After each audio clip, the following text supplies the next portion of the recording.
It finally happened. Podcasts are consumed more than AM/FM talk radio. Let's get excited.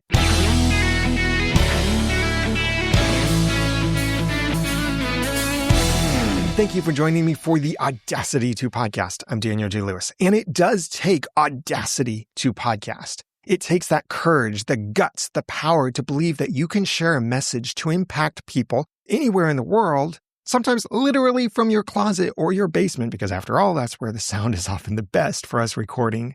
And I named my show The Audacity to Podcast because that's really what it is and what it takes to podcast, believing that you can impact people, even though you don't have a massive budget. You don't have a huge radio tower. You don't have a huge production team behind you.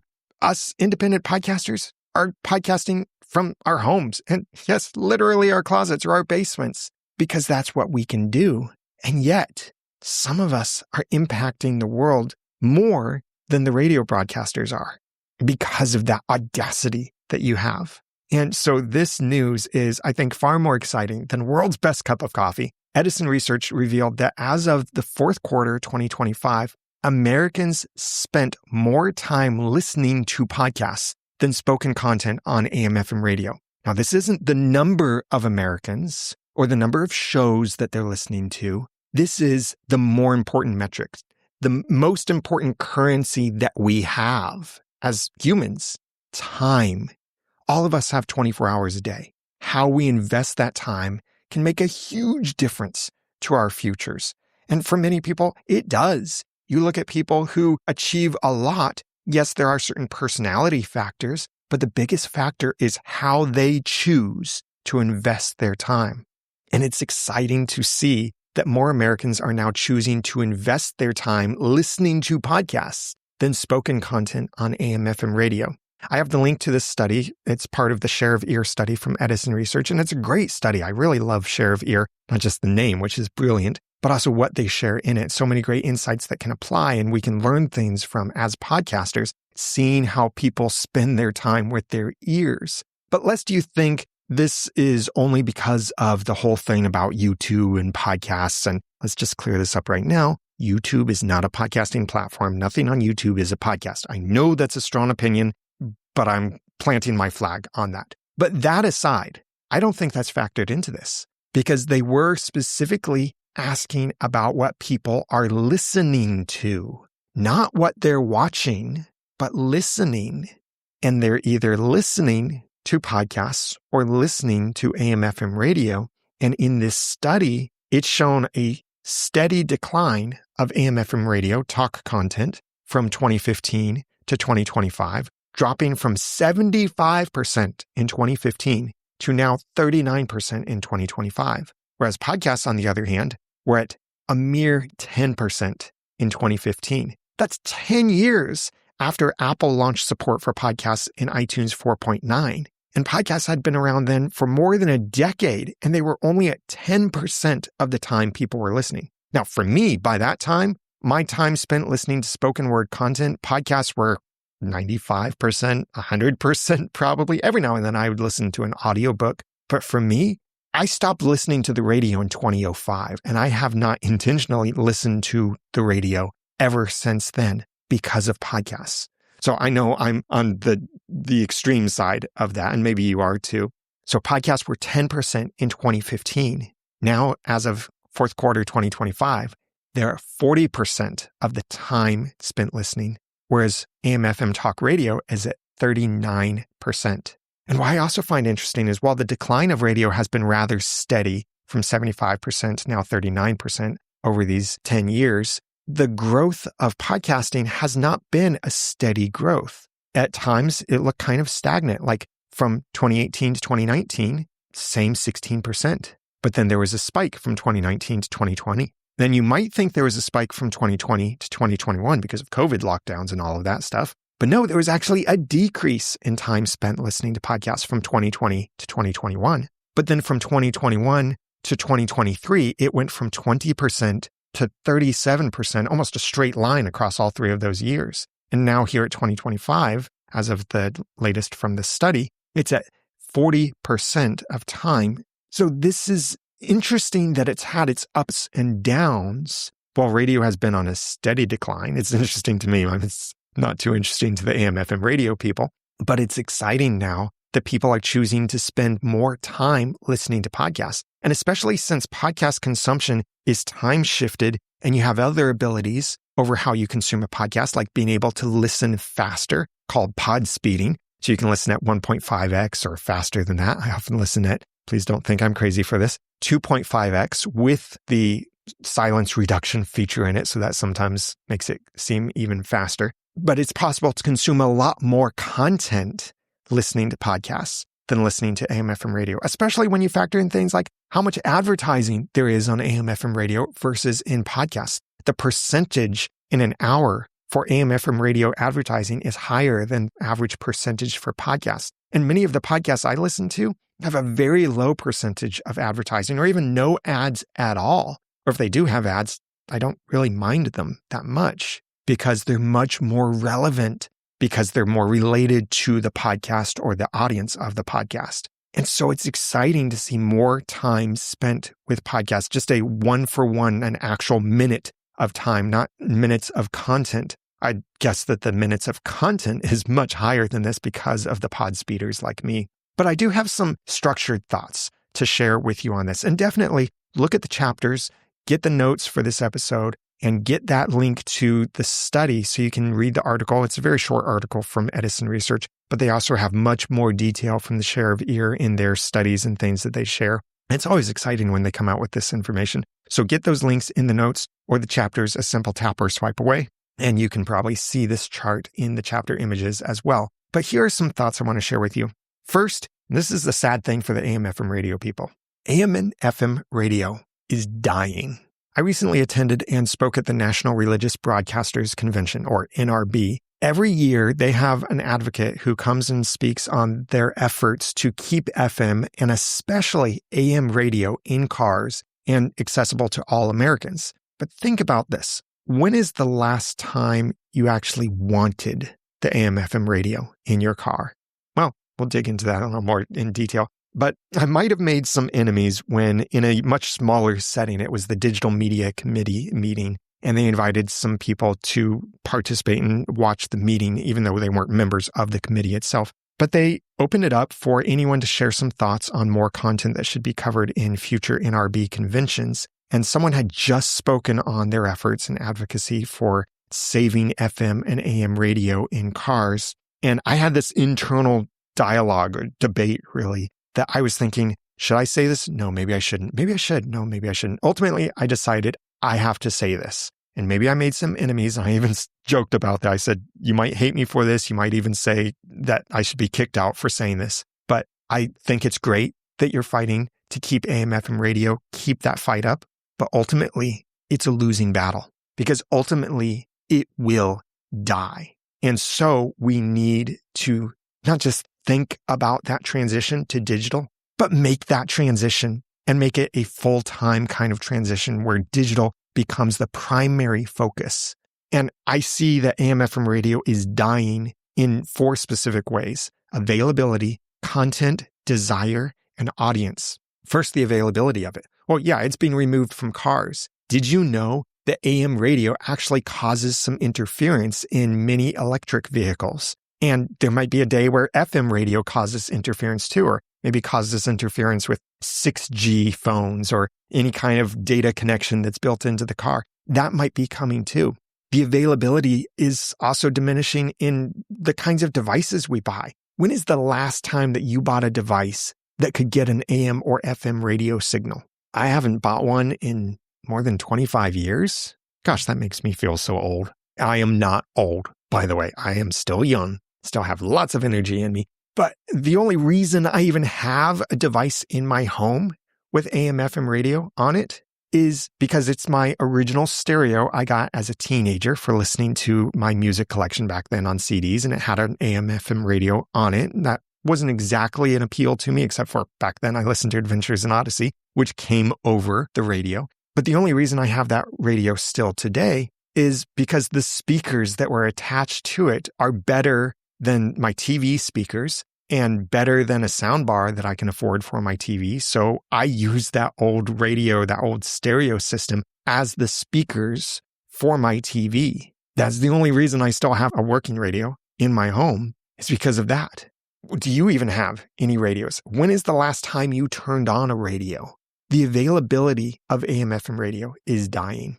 Also, the content is dying. You look at what's broadcast on terrestrial radio stations and even some of the satellite stations, it's pretty much the same handful of topics across all of the radio stations. Sports, politics, news, finances, relationships, religion. Maybe if you're lucky, you might get some tech somewhere in there. And late night, you sometimes get the wild card topics.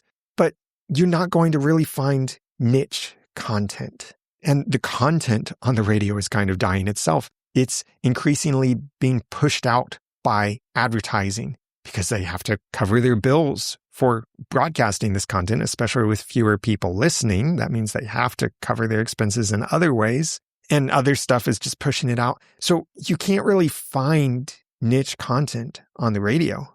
The desire then for AM/FM radio content is dying. And that's why you're seeing that decrease from 75% in 2015 to 39% in 2025. There's just not the desire for AM/FM radio. I encountered this many years ago as well, where I just thought, why do I want to listen to what someone else decides they want me to listen to? I don't want to listen to that. I want to listen to my music. I want to listen to my subjects. I want to listen what I want to listen to and when I want to listen to it. Not waiting until the ideal broadcast time where I have to be there to catch the station at just this particular time. And then, there are all of the ads and the traffic report and the weather and the news on the 10s and 5s and however they work that out. No, not that kind of thing. But I desired more. And I think other people are also desiring more than they can get from AM/FM radio. And that desire then for AM/FM radio is dying too. And that's what the data is just showing. People desire it less. They don't want to spend as much time with AM/FM radio. They are now, on average, spending more time by intentional choice listening to podcasts. That's the other interesting thing, the intentional choice aspect of this. A lot of people will kind of accidentally listen to radio or kind of default to certain radio stuff. And it might just be they turn on the radio, see what's on, and this kind of seems interesting. What is this show? Is this about? Whereas on a podcast, you are picking what you want to listen to, either by the podcast that you're following or even the specific episodes that you're choosing to listen to at certain times. Like there are many times that I want to listen to podcasts about podcasting right now, or I want to listen to news podcasts or comedy podcasts or religious podcasts. And I'm choosing what I want to listen to. You don't get that kind of choice with AM/FM radio. In fact, they remove the choice from you a lot of times, where sometimes it seems like at a particular time on the radio, no matter what station you turn to, you're hearing pretty much the same content. The desire is dying. And fourth thing is, unfortunately, the audience is literally dying. The average age of a podcast consumer is lower than the average age of a radio consumer. AM/FM radio consumers are old. There's no delicate way to put it. They are old and they are dying. That's unfortunate. Every life is precious and worth celebrating, but the audience is literally dying. And the new audiences coming along are choosing to consume their content in different ways because they have a desire to consume it differently. They have a desire for different content and the availability is different for them. So I know that the AM/FM radio people are not happy about this. But the exciting thing though is that there's so much more opportunity for them in podcasting because the AM/FM radio side is expensive and it has all of these restraints on it that podcasting does not have. You can talk about whatever you want in podcasting. Your episodes can be as long or as short as you want, as frequent as you want. And there are certain rules that you don't have to follow in podcasts that you do have to follow on broadcast radio and broadcast television. And there are all kinds of other things that you don't have those limitations in podcasting, but you do have so much more freedom and so much more ability and all of that at much lower costs. Think about how many successful podcasts are out there, probably podcasting, recording their episodes literally from their closet with a $50 microphone. Maybe you're one of those podcasters and you're able to get great sound quality that often rivals what they have on AM/FM radio. But you are in your closet, huddled between clothes, holding a $50 microphone in your hand, sweating because it's getting hot in there, but you're getting great audio. And what's even more important, you're making a bigger impact. You're building deeper relationships with people. And it's because of that my next point here, podcasts are thriving. I find it interesting that this shift, and it's not a completely inverse or mirrored direction when you see the steady decline of radio, AM/FM talk radio specifically, but the increase of podcast consumption has not been as steady as the decrease of radio. In fact, it's not been even the same inverse amount. But it's interesting that people didn't just leave radio for streaming radio, where that's just the same kind of experience, but consumed in a different way and maybe with more choices. Like I remember the early days before podcasts came out, back in 2001, listening to Live 365, and someone had a streaming radio station, so to speak, of just soundtrack music. And it was someone who picked soundtrack music. Now, I really liked their taste, and they picked a lot of songs that I really liked and led me to all kinds of other music that I liked. But that was streaming radio, and that never really picked up. And it certainly hasn't picked up as much as podcasts have picked up. So it's not like people just chose a different way of getting the same experience. They're choosing to spend their time with a completely different experience. And I think because of those same four reasons, availability, content, desire, and audience. Like you look at the availability of podcasts, more and more apps and platforms are adding a podcast section or a podcast feature inside of the app, inside of the experience, to the point now that many of these newer cars with digital dash systems and all of this stuff have a podcast feature built right into the car. You don't even have to pair your phone with it. Sometimes they even just get their own internet connection for the car, and you can consume a podcast directly in the car, directly from the internet, without having to connect it to anything else. It's right there. TVs have podcast apps on them.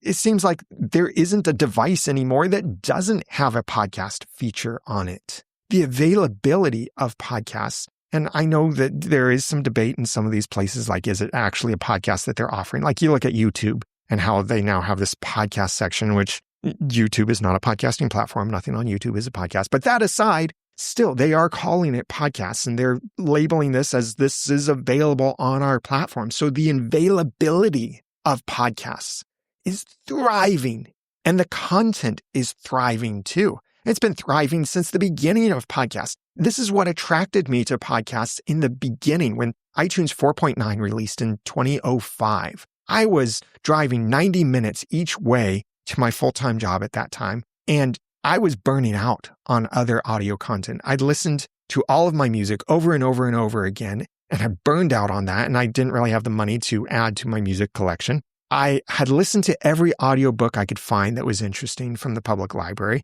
and talk radio was just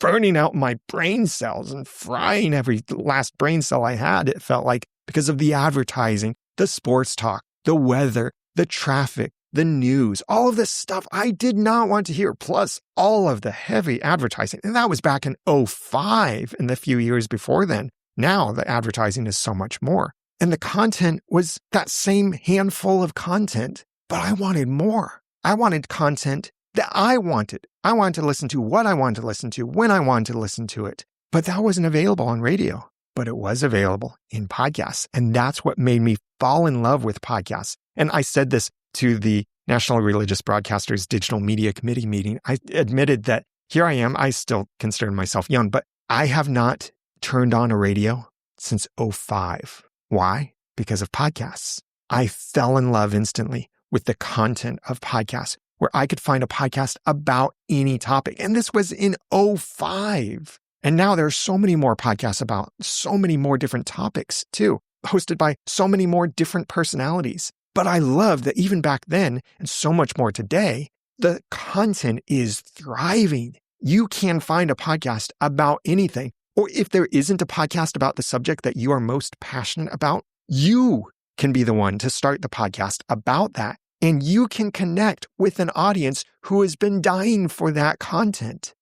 The content is thriving in podcasting. And because of that, the desire for podcasts are increasing too. I made this joke at the Hall of Fame ceremony when I was inducted a couple of years ago. And I know I still need to share that speech with you because I'd love to share that experience with you. But I had my parents there and they got to see me inducted into the Podcast Hall of Fame. And I made this joke, and this is a true story. I admitted in front of them, in front of the whole audience, I admitted that I was using my parents as a social experiment to see when they would have an interest in podcasts and when they would listen to podcasts, unprovoked by me. So I never tried to educate them on what a podcast is or why they should listen or how to listen or anything like that. As my little social experiment, I just sat back and waited to see when would they discover podcasts? When would they, more importantly, desire podcasts? And when I saw them actually desiring podcasts, telling me about podcasts that they were listening to, that's when I knew that podcasting was mainstream. I'll share more details about why that was so funny in my speech when I share that speech later. But this is what people are finding is also as they discover, wow, there's content about this subject that I am so passionate about. What other passions might there be podcasts about? People get hooked with it. I think this is a big reason why people love pod speeding too, listening to the content faster because they discover so much more content they want to listen to as well. And I recently had to do some culling with my podcast app because I was just following too many shows, so much good content out there that I want to listen to. And sometimes I feel guilty for not listening to certain content that people tell me is so good. And I know it's so good, but I just don't have enough time. Even as fast as I listen to content, up to 3 times speed, depending on how the silence reduction works. Yeah, you can call me insane if you want, but I can consume audio content fairly quickly. And I just have so much I want to consume, such a desire to consume all this good content. And other people are like that too. They get excited about what they're listening to and about the topics that are out there because of the content and because of the availability. So the desire is thriving and the audience then is thriving too. Because today, I think podcasting has enabled more entrepreneurs than any other media in the past. In the 80s, 90s, early 2000s, maybe even before the 80s, there was this thing called programs I've heard about. I think I've read about them in history books and museums. But it would be where someone would sell some kind of training program on cassette tapes or VHS or maybe even CDs. And these were experts teaching certain lessons that then they would sell on these distribution methods, that people would listen to these and study these and learn from these things. And they would sometimes sell these things for hundreds or even thousands of dollars for audio programs. Now you can get that same level of expertise and information, maybe even more, for free from a podcast. And because of that, audiences are thriving. Look at the story of John Lee Dumas with Entrepreneurs on Fire. And even just his origin story, that he wanted content that would inspire him and he would get to learn from other entrepreneurs. And he felt like that content wasn't out there and he decided he wanted to present that content. So that helped him to thrive. And then the kind of content that he's been sharing and has been able to pull out from his audience has helped many other entrepreneurs to thrive and encourage them to launch their own endeavors too. And all of the great knowledge that's out there about business, finances, relationships, faith, and so much more is helping people thrive in all of these different areas. So podcasts are thriving in availability, content, desire, and audience. So here's the takeaway for you. Can you tell I'm excited about all of this? And I hope you're excited too, because this is the takeaway. Embrace a niche. Yes, there are hundreds of thousands of podcasts out there. Actually, there are millions of podcasts, but they're not all publishing anymore. The numbers, you can go over to podcastindustryinsights.com to see the numbers that I collect over there of how many podcasts have actually published an episode in the last week. And it's a much smaller number than you might think. So the competition is not all that big, but don't let that bog your mind down. Instead, embrace a niche. And this is the magic word in podcasting, your niche, or for the British people, niche. But I'm an American, so I pronounce it niche. The niche that you can have in podcasting is, yes, it could be your content. A lot of people tend to think about that I need to have a niche content. My podcast needs to be a podcast for busy moms that are thinking about what to cook for dinner tonight. And that is what my podcast is about. The What's for Dinner Tonight podcast for busy moms with toddlers who are boys. And yeah, you can really narrow your niche down like that. Yes, you could, but that doesn't have to be the only kind of niche. You might be really passionate about movies or about certain books or something like that. And that's not completely a niche, but the niche could be you, your perspective, your experience, your approach to the subject. I remember back when I was podcasting about the TV show Once Upon a Time, there were several other podcasts about the TV show as well. I think ours was the only one to survive all of the seasons of the show and podcast from the beginning to the very end. And ours was the most popular unofficial podcast about the show. And our niche was we went really in depth with the theorization and the Easter eggs that we discovered and all of this other stuff. Another podcast that I thought of, I remember talking to the podcaster and he was a little bit discouraged about there are all of these other podcasts about Once Upon a Time. And I'm not sure quite where we fit, but I pointed it out to him. You have a niche here in your approach to this niche topic. Your approach is kind of making fun of the show. You love laughing about the show, laughing along with things. You and your co-hosts have a lot of fun. So I suggested some taglines to him, and I think he used one of them was something like laughing our way to happy ever after or something like that. But that was their niche. Even though they were talking about a niche subject, a specific TV show, they further niche down from their perspective, their approach. So if you're doing a podcast about food, about travel, about movies, those might not be niche subjects in and of themselves, but your approach can be the niche. And that approach, that niche, whether it's the subject that's the niche or your approach that's the niche, that is what attracts an audience and connects with some people deeper than other things. That's why some people will listen to one movie review podcast over another one. It's not because of the movies they choose. It might not be a niche. They might all be talking about the same Marvel movies,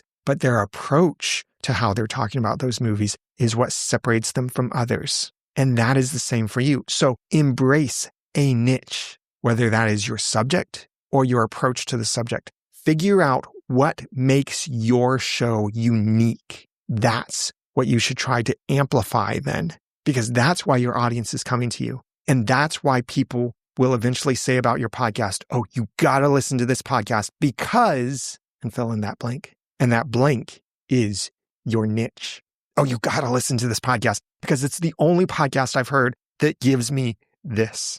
You got to listen to this because it's the only podcast I found where they really get me. And I feel like they are asking the exact same questions I would ask of these entrepreneurs, these celebrities, these whatever it is that they're talking about or how they're presenting the information. You can be the niche.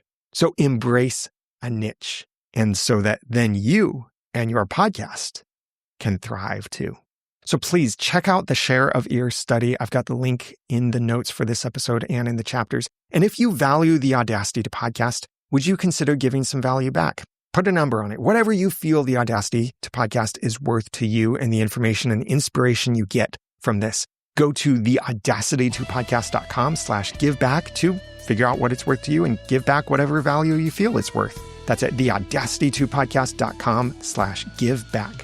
And now that I've given you now that I've given you a lot of the guts, I hope, and taught you some of the tools, it's time for you to go start and grow your own podcast for passion and profit so that you can get a little bit more of that share of ear time from others and help others invest their time into your podcast.